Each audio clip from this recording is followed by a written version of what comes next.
सध्या महाराष्ट्रात पावसाळी अधिवेशन सुरू आहे। याच पार्श्वभूमीवर सोलापूरचे मध्यचे आमदार देवेंद्र कोटे यांनी स्मार्ट मीटर विरोधात पावसाळी अधिवेशनमध्ये आवाज उठविला आहे। काय म्हणाले देवेंद्र कोटे पहा। महोदय, औचित्याच्या मुद्द्यावर बोलण्याची संधी दिली। सोलापूर शहरामध्ये सर्वत्र स्मार्ट मीटर सक्तीने बसवण्यात येत आहेत। मागच्या महिन्या 2 महिन्यात ज्या लोकांना स्मार्ट मीटर बसवण्यात आलेलं आहे त्या सगळ्या लोकांचं अध्यक्ष महोदय वीज बिल हे दुपटीने तिपटीने वाढलेलं आहे। यामुळे लोकांमध्ये प्रचंड नाराजी आहे आणि एमएससीबी याबाबतचं कुठलंही स्पष्टीकरण देत नाहीये। तर आपल्या शासनाची धोरण या स्मार्ट मीटरच्या बाबतीत नेमकं काय? एकीकडे मागच्या अधिवेशनात मुख्यमंत्री साहेबांनी सांगितले की प्रीपेड मीटर आपण सक्तीने बसवणार नाहीये, त्यामुळे नागरिकांमध्ये प्रचंड संभ्रम आहे। काही लोकांच्या घरभाड्याच्या दुपटीने हे वीज बिल येत आहे।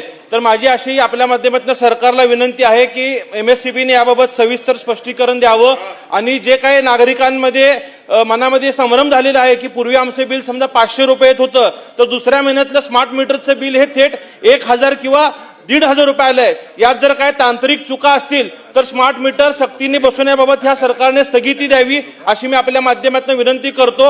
अध्यक्ष महोदय, एमजीपीचे जे अधिकारी आहेत त्या अधिकाऱ्यांना शासनाने कंत्राटी लोकांना सेवेत कायम करावं म्हणून सुद्धा कोर्टाचे आदेश दिलेले असताना मंत्रालयातील एक अधिकारी जाणीवपूर्वक काम करणाऱ्या अधिकाऱ्यांना सेवेतनं या ठिकाणी स्थगिती दिलेली आहे। अशाही अधिकाऱ्यांना आपण सूचना देऊन कोर्टाचं पालन करून एमजीपी मध्ये अनेक वर्ष काम करणाऱ्या ज्यांना तांत्रिक अनुभव आहे अशा सगळ्या इंजिनियर लोकांना सेवेत कायम घेण्यासाठी या सरकारने पाठपुरावा करावा अशी मी आपल्याला विनंती करतो। धन्यवाद अध्यक्ष महोदय।